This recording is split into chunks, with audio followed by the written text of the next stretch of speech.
All right, hello and welcome to today's webinar, the Semicolon Mystery Revealed. It's sponsored by Oregon State's Professional and Continuing Ed Unit. I am Melanie Mitchell, the Director of Professional and Continuing Education. We call ourselves PACE. Here at PACE, we engage in communities, or with communities and learners through educational opportunities. Our students come to us for both personal enrichment and professional development. We offer hundreds of courses, certificate programs, and they're all open to the public. We also offer, we feel, a very tangible value for the quality of our programming as we look to address educational, professional, and economic development goals for both individuals and organizations. So yes, we do corporate training. We feel that partnerships provide amazing opportunities for professionals that want to continue to educate, advance their careers, foster professional and personal development. And we feel that these benefits of communities of all shapes and sizes across Oregon. We are committed to bringing the best of Oregon State University to people of all ages and industries, and we are proud to do that by partnering with the College of Liberal Arts, specifically the School of Writing, Literature, and Film, to do just that. So we want to introduce you today to our webinar guest and instructor, Isabella Brock. She is in here today. You can see Hi there. She advances the grammar curriculum through the School of Writing, Literature, and Film, and she is interested in how sentences work and how they think about correctness in writing and how we punctuate our text messages specifically. So she received her BA, and pronounce your university again. Susquehanna University? Susquehanna University in Pennsylvania, and she also has a master's from Oregon State University. And since 2008, she has been helping students improve her writing by teaching online, on campus, and also giving hybrid presentations about understanding grammar. We are very proud to be partnering with her to offer a grammar boot camp coming this April, and we'll tell you a little bit about it more as we continue through this webinar. So let me start just by saying welcome. And I want to tell you too that this session will be recorded. We'll give you this recording really within the next 24 hours. We want to use the chat box on GoToWebinar to use and get all your questions answered. So please feel free to ask any questions, chat your questions. Emily Henry's on the line, as well as Paula Matano and Greg Aronoff to answer any questions, and we'll also repeat those questions aloud. And let's see. Through that slide already, sorry. So our agenda today is really to go over a little bit about, Isabella, about her background, understanding the semicolon, understanding the course offering, and then what courses that you would benefit from taking those courses and the objectives of the course, and then really open it up to a lot of question and answer presentations. So we want to make sure your questions get answered. You leave with all the information you need before maybe potentially enrolling in the course. All right, there is Isabella Brock. So Isabella, will you talk to us a little bit about how to use the semicolon? I would love to. So a semicolon is a pausing point, and that's different from a period or an exclamation point, a terminal point that ends a sentence. So semicolons are used in the middle of sentences, and what they're used for is to link independent clauses in a compound sentence. They're not the only thing that can do this. We also see coordinated conjunctions, and there's a fantastic acronym to remember that. It's SANBOYS. So for, and, nor, but, or, yet, and so. And we use those to link our independent clauses as well. But when we use a semicolon to link independent clauses, there's slightly a different effect, or a slight different effect. And what that means is that when we are using a semicolon, we're saying that these two clauses are equally related. They're of equal importance. And that's different, for example, from a colon that we could use to link independent clauses, because when we use a colon to link our independent clauses, we're saying that the second clause is kind of exemplifying or amplifying even the first clause. Semicolons are different. Both these ideas here are equally important. So we talk about the linking independent clauses, and we have to have a little understanding of what an independent clause is in order for this to make sense, I think. And an independent clause is a structure that has both a subject and a predicate and stands alone as a sentence. So all clauses have subjects and predicates. But when we talk about an independent clause, it's an idea that could alone be a sentence. And so if you're thinking a little bit about, how do I recognize when I can use a semicolon, and honestly, this is the place where I see grammatical errors, is people are trying to use semicolons, but they're not linking independent clauses. So your tip, your sort of your trick for knowing that you can use one is to say, okay, here's my semicolon in the middle of my sentence. Can each idea on either side of the semicolon work independently as its own sentence? And if it can, and if you want to signal to the reader that these ideas are of equal importance, then you use a semicolon to do that. So here's an example. It's a silly example. But what I'm saying here is that, we ordered eggs, we got pancakes. These ideas are equally important. And that's not the only way that I could link these two. I could use a coordinating conjunction like but. We ordered eggs, but we got pancakes. But what that does is it makes those ideas, they're not quite of the same importance. And so that's a slightly different effect. Yeah, we could separate them by using periods too. We could make them their own independent sentences as well. Sometimes people talk about the semicolon as being stronger than a comma, but not quite as strong as a period. So it's sort of in between. It's straddling that difference between those two. Signals to the reader a tight connection between these two clauses.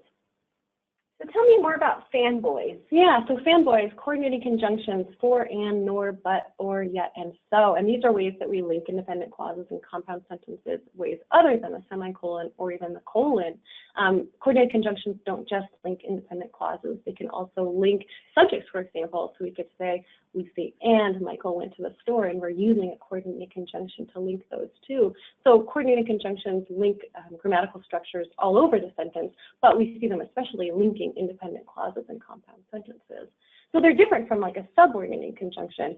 And while there's a nice finite list of coordinating conjunctions, again, our neck nose fanboys, there's not a list of subordinated conjunctions. There's just so many of them. But those are words like because, or after, or while, or since, or and so we see those making a clause dependent, and that's actually another way that we could do this. So if you look at the example on the screen here, we could say, although we ordered eggs, we got pancakes, and then we're making one of those clauses dependent. So we've used a subordinated conjunction. We've used this word although to sort of make dependent a clause, and that's what a subordinating clause does.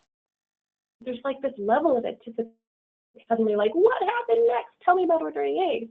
And that's what happens with a dependent clause. It sets up this expectation for the reader. Although we ordered eggs, you're like, what comes next? And so that's another way of sort of dealing with clauses in a compound sentence, making one of them dependent and the other one independent. But that signals to the reader one idea is more important here. And again, that's different than a semicolon. A semicolon is saying both of these ideas are equally important. Great. So more questions. We want to hear from you. Go ahead and raise your hand if you have questions, or chat those questions directly into the chat box or question box. I don't see any up yet. Talk to me a little bit about the text messaging. You said that you've seen that a lot. Yeah, I'm really interested in how people punctuate their text messages, or really rather they don't punctuate their text messages.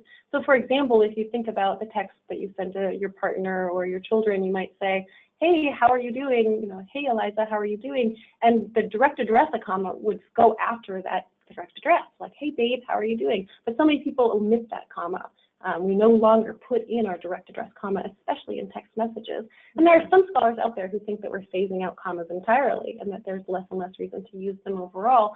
And part of the reason is that commas are confusing. Right? There's lots of difficult ways that we see commas being used. There's not a real quick answer for it. And so the idea that we're phasing them out is really appealing. And I think we see this a lot in text messages. There's not the only thing that I think is going on with punctuation in text messages, like the ellipses, which usually used to signal, that something's been omitted, something's been left out. Now it signals hesitation or uncertainty or even like displeasure. Like if you say, I'm doing fine, ... that doesn't really mean that you're doing fine. There's some sort of hesitation with that. And so the way that we use the ellipses in our text messages, and not just text messages, but in informal communication all in all, I think is really interesting. Larry has a question. Let me see if I can get Larry unmuted there.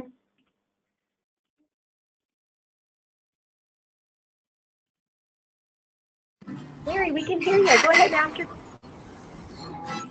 Yeah, in your example, you have a colon after the word comma, and then you have we ordered eggs, comma, but we got pancakes. Now that is an example, but why do you use a capital W in that example? would you use a is your question, why would she use a capital W in this example of we ordered eggs, we got pancakes? Mary, are you Yes. asking why I capitalized that second W in the we, like before we got pancakes? Is that your Yes. question? Uh-huh. Okay. That's what I'm asking. And the reason again is that the semicolon is a pausing point. It's not a terminal punctuation mark. It's still part of the same sentence here. A semicolon isn't an end to a sentence. If we used a period there, then obviously we would capitalize that W in the we got pancakes. Or even if we used a colon, colons are actually so interesting because you have a choice between capitalizing that letter or not. But with a semicolon, we're saying this is part of one sentence. And so that second W isn't capitalized. I hope that answers it. Yeah, that's good. I did not know that. You could use a capital after a colon. Yeah, semicolons are saying that this is still the same sentence. We're just in one sentence here. Thank you. You're welcome, Larry. Thanks for your question. All right, we have Greg Aronoff has a question. Scroll down here. Basically, this have different feeling compared to commas. With a thought as a for informal or more academic. You know, it's a good question. I don't think that there's a stylistic between the two in terms of it being more formal. I think that a lot of times people are using semicolons when they're trying to seem more formal, but that's not really the effect that a semicolon gives us. It does, however, have a different effect. When we use a comma, we're not saying that these ideas are equally important, and a semicolon does that for us. They sort of weigh them equally. The ideas in both independent clauses are given equal attention.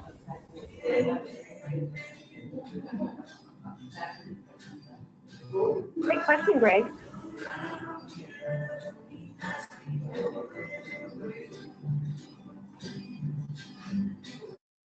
All right, Rini, I think you have the next question. Thanks so much. I'm going to unmute you. Go ahead and ask your question, Rini. I didn't actually have a question. I was just mentioning to mute Larry's mic because we were hearing all of his background noise. Sorry about that. Today, just trying to figure out how to right-click that. So thanks so much. All right, well, good. Well, as you think of some more questions, we want to make sure they get answered. So go ahead and chat them in or raise your hand, and I'll be happy to unmute you throughout this. We wanted to demonstrate a couple more things. Talked a little bit about here, about Isabellas Bootcamp class. And so we wanted to tell you today about how it's 100% online. Oops, sorry, I'm having a mouse issue here. 100% online. I also wanted to share with you a little bit the website and how to enroll. And she also wants to share with you the actually inside of the course. So the course is 4 weeks long. We estimate about 16 hours of course time. You also get continuing education units for that. It's instructor-led, so each week beginning April 17th, takes you through that course. Week to week, you'll be given assignments, there's discussion boards, there's activities, and so each week there's, instructor-led. Do you want to talk a little bit about the format of it, and then we'll demonstrate? Yeah, I'd be happy to. So in week 1, we're talking about the 8 parts of speech. And this is the sort of formal grammar that people think of when they think taking grammar. And I don't think we want to spend a whole lot of time on it in our bootcamp course, but there are 8 words that building an understanding of will help us in terms of grammatical correctness. And so that's what we'll do in week 1. We'll build our understanding of these 8 parts of speech, and then we'll also look at how that our understanding of those 8 parts of speech actually applies to grammatical correctness. And then you'll get to do some activities that sort of test that and self-check that. And you'll have a discussion board post that asks us to look at our histories with learning language and to set some goals for the course. And then in week 2, what we're going to do, and for some of us, I think week 2 might be the most useful week of the term, we'll look at common grammatical errors. And so, if we think of this, there's a theorist out there who puts out a list of the 20 most common errors every couple of years, And a few of them are ones that we can just sort of deal with in terms of a quick tip. This is how we avoid this error from here on out. And so that's what happens in week 2. We'll look at these really common errors. And some of them are these, is this something they're seeing on the screen? Yeah, so they're actually seeing this now. Okay, so if you pull up, if you wouldn't mind. Yeah, so you start here in the syllabus, and then week 1, she says there's 8 parts of speech. Do you want to start with week 1? Yeah, we can just look through. If we could just click through some of this stuff quickly, that would be fantastic. Yeah, so they're actually seeing the screen. Fantastic. So here's our 8 parts of speech, and if you wouldn't mind clicking to the next one. Here's how we build up, thank you, a definition of some of this. Here's our diagnostic activity, and this tells us, what are we coming in with? How, what is the experience of grammar that we have as we walk into the course? What do we think of grammar as we come in? And I think that will help us sort of set goals for the course, individual goals.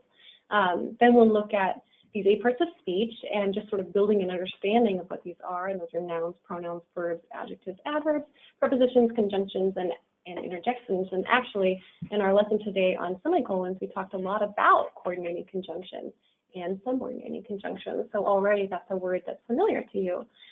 Then we'll look at, and this is still week 1, we're looking at how an understanding of these 8 parts of speech help us write more correctly and have more surface level correctness. This is a fantastic resource that we'll talk quite a bit about in week 3, the punctuation guide.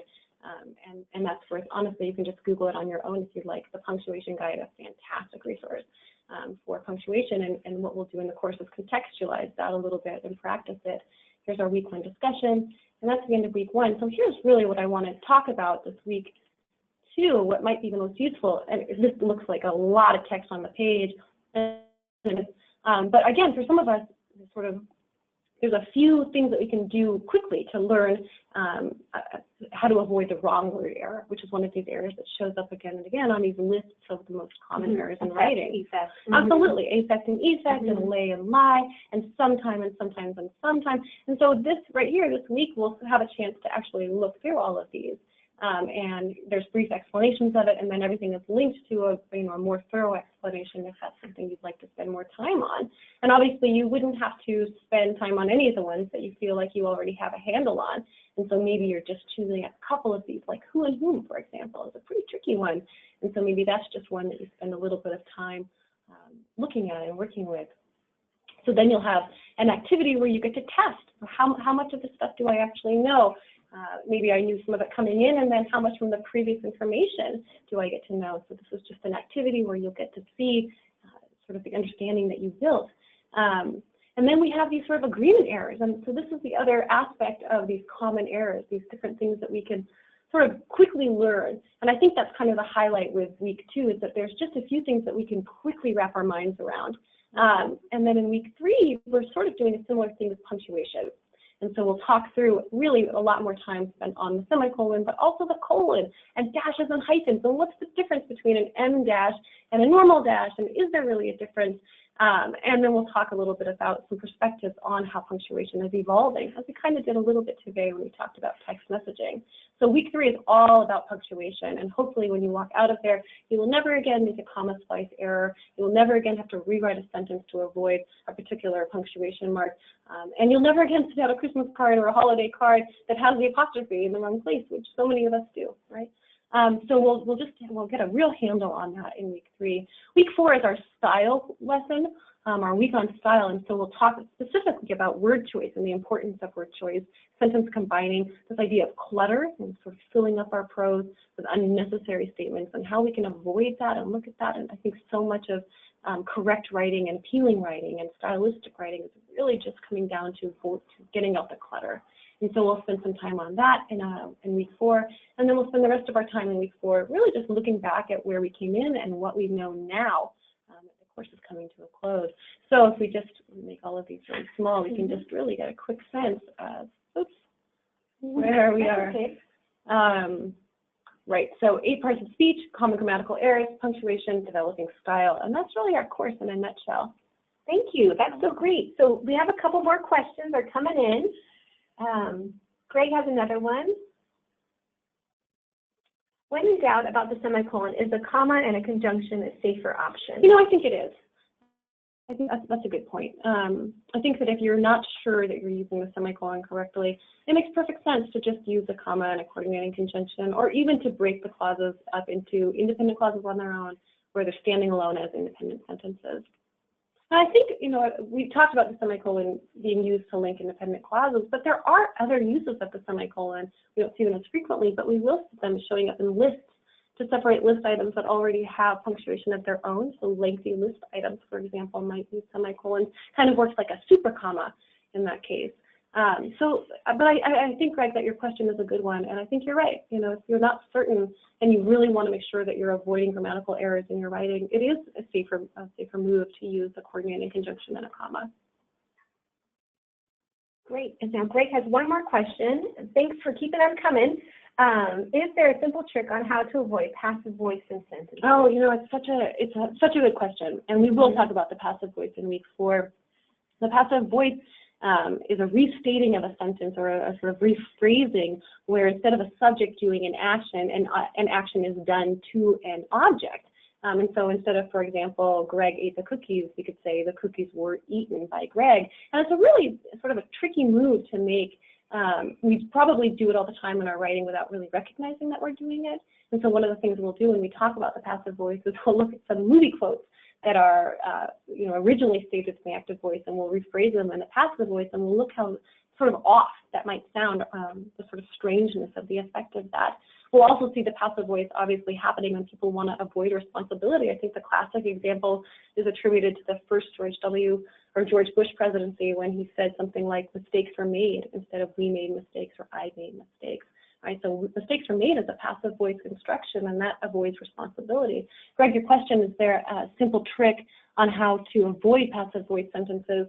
Yeah, I think that's a really good question. I think that we have to look at, is something being done to an object here, or is a subject doing something? And that's something we can spend quite a bit more time talking about this term. Great, good questions. Keep them coming.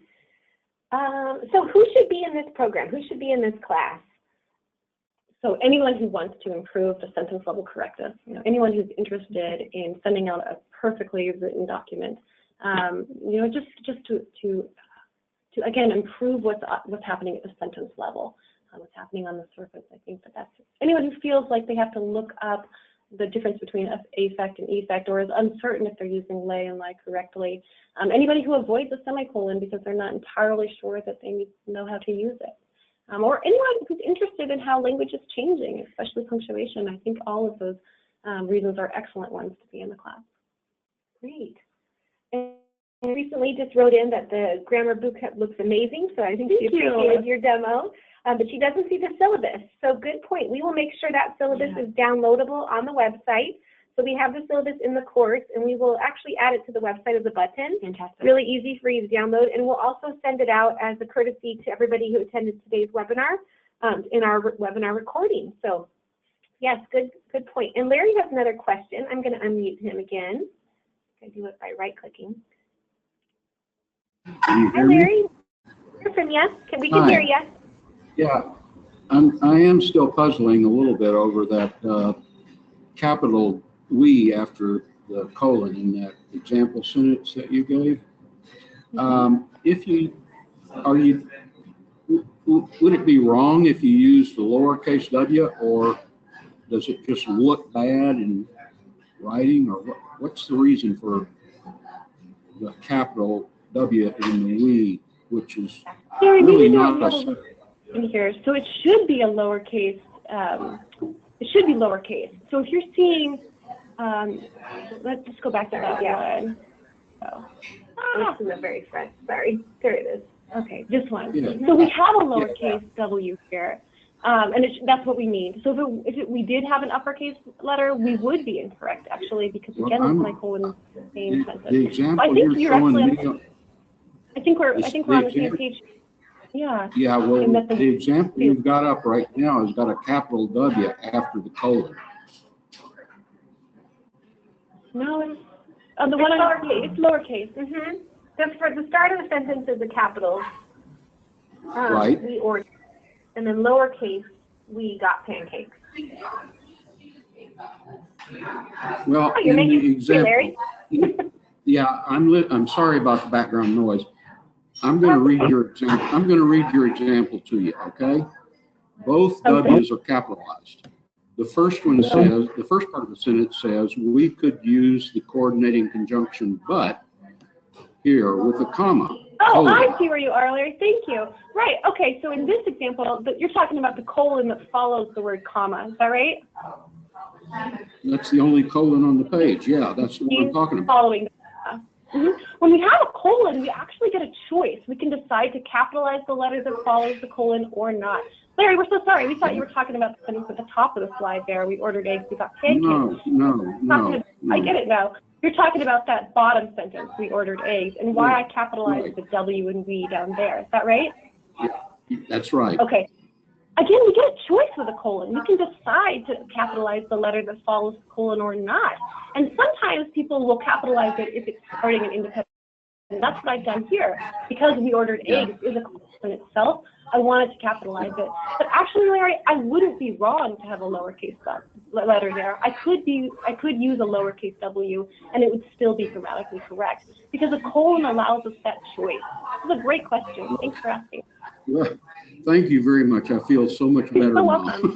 But right, I do think it looks better with a capital W. Yeah, you know, it's interesting, and we can talk this term when we look specifically at the colon about why somebody might choose to capitalize that letter that follows the colon or why they might choose to not capitalize it. So thanks for being patient with us. Okay. We tried to figure out the question there. Okay. Thank you. Of course. Of its own here. Sorry, my mouse is a little bit crazy. Okay, so we talked through semicolons. Talked through the boot camp. We saw a demo of the class. Okay, so these are the program objectives. Do you want to step through those a little bit? Absolutely. So we talked a little bit about this when we looked at the modules. So avoiding 10 of the most common grammatical errors. And some of those are these wrong word errors, and I've listed those in that second bullet point. So knowing when to use who and whom, or affect and effect, or any of these other sort of frequently confounding possibilities. Another goal of the course is to use commas and semicolons and colons and dashes and hyphens and parentheses, and also apostrophes is not up there, but I should get it there correctly and with intention, and to evaluate and revise writing with special attention to word choice and brevity. And so that's really what happens in week 4. To be honest, it's like those first 2 bullets happen kind of in weeks 1 and 2, and then that third bullet, that's week 3, absolutely, and our final bullet there is that's what's going to happen in week 4. Great. All right, so we're seeing our PACE learners, they're adult learners that want, just to, tune up on their skills, just like with this grammar class. I'm definitely enrolling. I got phonetically and grammatically challenged. So thank you so much for this awesome class. But yeah, just get immediate results. So it's, what you're learning in the class, you're going to be able to apply next day. We're seeing that many of our learners are trying to extend their resume skills, to diversify their skill sets. They're trying to use it for personal uses, personal gain, again, personal enrichment, or also freelancing. And some of our other writing classes, business and technical writing, they're looking at maybe an opportunity there. And that, and I appreciate kind of the state of art technology that are coming to a lot of our classes. And I saw it a lot in yours, your e-learning, you kind of into your online class. So I wanted to add that. Do you see anything else that you want to add? Who'd be taking this program, or? I can't think of anything. I mean, again, I think it's mostly, am I a person who wants to improve the surface level writing? We don't really focus on content so much, but it's really the sentence level and punctuation, and not being afraid, hopefully into a sentence that you don't know how to write after the course. And I think that's a really big goal. But I do think it's possible that you'll be able to write any sentence that you want to write. Yeah, so we just want to remind you her class is starting this, and we hope to offer many more offerings, but the first offering of it is going to be April 17th, and then probably go quarterly after there. You can register directly online. We wanted to offer all of you webinar attendees who attended today 20% off the course, so we'll be sending you a discount coupon to add to your registration as you go through. We also added all of our contact information in there that you wanted to reach out to us directly and get more of your questions answered. You can also respond back to the email that's going out in the next 48 hours about with any questions that you may have, or feel free to pick up the phone and talk to our enrollment team. We're happy to assist. And just want to thank you, everybody. Thank you so much, Isabella. This was excellent. Thanks for We'll just see, I don't see any more questions at this time coming through. So I'll go ahead and conclude the webinar, and thank you so much for your time. This was wonderful. Thank you so much, everybody on the line, for your questions. And we'll look forward to seeing you all in the class. Thanks so much.